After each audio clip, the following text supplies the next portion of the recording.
Habituellement, en semaine, une file d'attente interminable s'étend le long de la rue devant ce restaurant grec situé à quelques centaines de mètres à peine de la Tour Eiffel.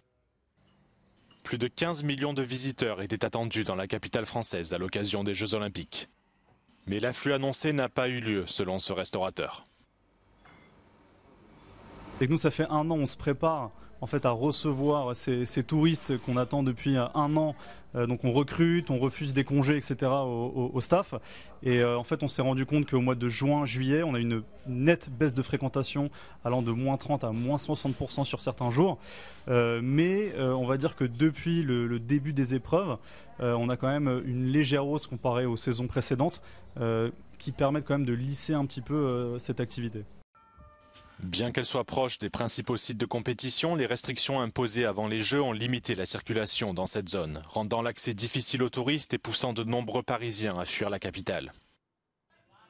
Ce restaurant français traditionnel, situé à quelques rues de là, a dû retirer sa terrasse en raison des mesures de sécurité, perdant ainsi plus de 60% de sa capacité d'accueil. Ça désencourage beaucoup de personnes et c'est donc une perte de fréquentation. C'est aussi un peu aléatoire, c'est très arbitraire, on ne sait pas comment les zones ont été définies. La différence de terrasse se joue à un trottoir, en face il la possède encore, nous on ne l'a plus. Pour compenser les pertes, le restaurant a augmenté ses prix de 30%. Mais tout le monde ne se plaint pas. Le propriétaire de ce restaurant situé dans le même quartier affirme qu'il n'a pas désempli depuis le début des Jeux d'été.